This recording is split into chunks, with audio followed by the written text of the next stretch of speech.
अस्सलाम viewers, welcome to exploring पढ़ना। तो आज का हमारा डिस्कशन का टॉपिक है मैकेनिज्म ऑफ ब्रीथिंग। ठीक, तो मैकेनिज्म ऑफ ब्रीथिंग ना, इसमें मोस्टली शॉर्ट आता है इंस्पायरेशन और एक्सपायरेशन में डिफरेंस। ठीक है, तो बेसिकली हम इसको उसी पॉइंट ऑफ व्यू से करेंगे, लेकिन अगर ये लॉन्ग क्वेश्चन आपको आ भी जाता है तो आप इंस्पायरेशन और एक्सपायरेशन एज इट इज़ उसमें लिख सकते हो। ठीक है ना, तो मैकेनिज्म ऑफ ब्रीथिंग को अगर हम यहाँ पे देखें तो सबसे पहले है एक प्रोसेस जिसको आप कहते हो इंस्पायरेशन। इसका कंपैरिजन हम कर लेते हैं क्योंकि मोस्टली कंपैरिजन ही पूछा जाता है इसमें से। तो दूसरा है एक्सपायरेशन।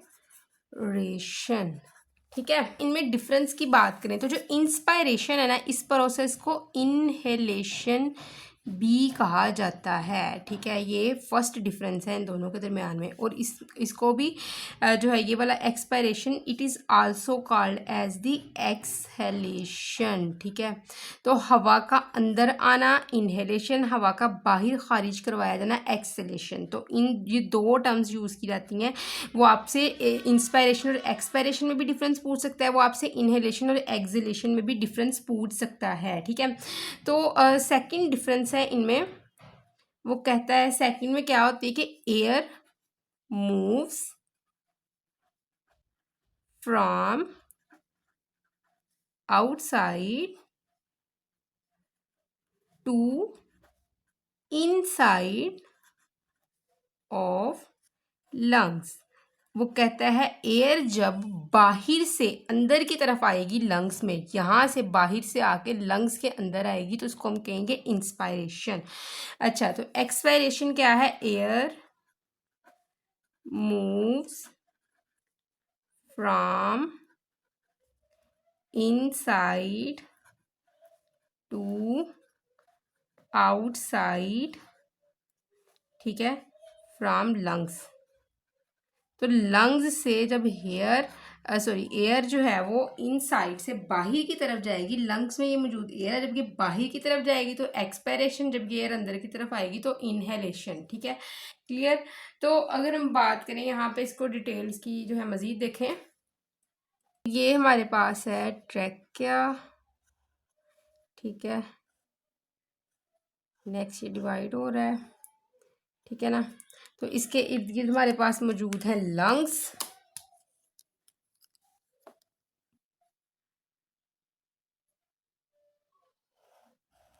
तो होता क्या है कि इंस्पायरेशन में लंग का वॉल्यूम ज़्यादा हो जाता है, लंग्स का वॉल्यूम बढ़ जाता है। ठीक है ना, तो लंग्स का वॉल्यूम इंक्रीज हो जाएगा और जो ऊपर की तरफ जो है ना लंग्स जो हैं वो उठ जाते हैं। ठीक है ना, तो क्या होता है कि रिब मसल्स जो हैं इर्द गिर्द, रिब मसल क्या करते हैं? कॉन्ट्रैक्ट करते हैं और ऊपर की तरफ उठ जाते हैं। इससे क्या होता है कि लंग्स का अंदर वॉल्यूम इंक्रीज हो जाता है। और एट दी सेम टाइम उसी दौरान जो इसके नीचे डायाफ्राम मौजूद है, डायाफ्राम क्या करेगा? वो भी कॉन्ट्रैक्ट हो जाएगा और सीधा हो जाएगा, लेस डोम शेप्ड हो जाएगा। ठीक है, क्लियर। अच्छा, अगर हम बात करें एक्सपायरेशन की, तो एक्सपायरेशन में क्या होता है? तो एक्सपायरेशन में जी लंग का वॉल्यूम जो है वो कम होता है। ठीक है ना, लंग्स का वॉल्यूम कम हो जाएगा। जब लंग का वॉल्यूम किस तरह कम होगा? क्योंकि रिब मसल्स क्या हो रही हैं? ये रिलैक्स हो रही हैं। बिल्कुल सीधा बना देती हूँ, ये रिलैक्स हो रही हैं। जब रिब्स रिलैक्स होंगी तो लंग्स के अंदर वॉल्यूम कम होगा, क्योंकि रिब्स रिलैक्स हो गई, अपनी पोजीशन पे आ गई हैं। ठीक है ना, तो जिसकी वजह से लंग्स के अंदर वॉल्यूम कम हो गया है। ठीक है, लंग्स के ऊपर कोई प्रेशर नहीं है, कॉन्ट्रैक्शन से प्रेशर पड़ता है और ये फैल जाते हैं। रिलैक्सेशन से प्रेशर हट जाता है, लंग्स का वॉल्यूम कम हो जाता है और डायाफ्राम जो होता है वो डोम शेप्ड हो जाता है। तो ये नीचे डायाफ्राम मौजूद है, ये बिल्कुल डोम, एक गुंबद नमा हो जाता है, डोम शेप हो जाता है। तो ठीक है, तो मैं यहाँ पे आपको लिख के थोड़ा सा बता देती हूँ। ठीक है, तो अब होता क्या है? थर्ड है rib muscles contract. Rib muscles contract, तो जब रिब मसल्स कॉन्ट्रैक्ट होता है ड्यूरिंग इंस्पायरेशन, तो रिब क्या करती हैं? रिब मसल्स हुए कॉन्ट्रैक्ट। ठीक है, तो रिब जो है वो अकड़ गई, ठीक है ना, अपवर्ड हो गई, ठीक है। रिब्स बिकम अपवर्ड, देखो ना, रिब्स इस तरह कॉन्ट्रैक्ट हुई हैं तो लंग्स को स्पेस मिल गई फैलने के लिए, ठीक है। लंग्स का वॉल्यूम इसलिए बढ़ता है, रिब इस तरह कॉन्ट्रैक्ट हुई हैं, साइड्स पे अपवर्ड हो गई हैं, ठीक है। पहले इस तरह थी ना, फिर इस तरह खुल के कॉन्ट्रैक्ट हो गई हैं आपस में, ठीक है। और इसके ऊपर जो लंग्स के ऊपर रिब्स की कवरिंग आई हुई थी, जिसकी वजह से इसके ऊपर प्रेशर हट गया है, ठीक है। Ribs become upward and forward, ठीक है, क्लियर। जिसकी वजह से क्या होता है, लंग्स के ऊपर कोई भी प्रेशर नहीं है और लंग्स जो हैं वो क्या करते हैं, वो जो अपना वॉल्यूम बढ़ा लेते हैं, ठीक है, फैल जाते हैं, क्लियर। अच्छा, और यहाँ पे क्या होता है, एक्सपायरेशन में रिब मसल्स जो होती हैं ये रिलैक्स होती हैं, रिब मसल्स रिलैक्स।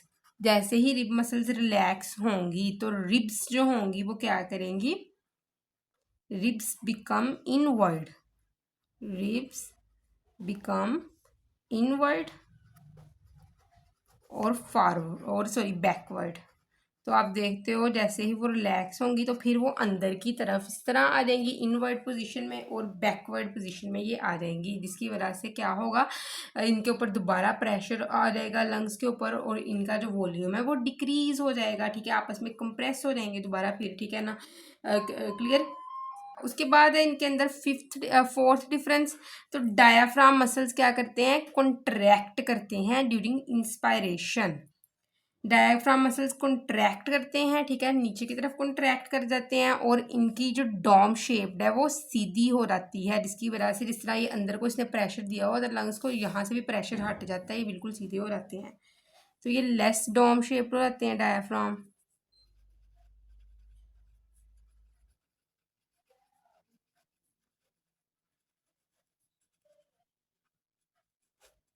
और मोर डोम शेप्ड डायाफ्राम, मोर डोम शेप्ड डायाफ्राम। तो इसके रिजल्ट में क्या होगा, लंग्स का वॉल्यूम बढ़ जाएगा और इसका रिजल्ट क्या है, लंग का वॉल्यूम डिक्रीज हो जाएगा, लंग वॉल्यूम इंक्रीज और इसका रिजल्ट क्या है, लंग वॉल्यूम डिक्रीज। तो आई होप सो कि आपको मैकेनिज्म ऑफ ब्रीथिंग की समझ लगी होगी, लेकिन अगर किसी भी चीज़ में कन्फ्यूजन है तो कमेंट सेक्शन में पूछ सकते हैं। थैंक यू सो मच, अल्लाह हाफिज़।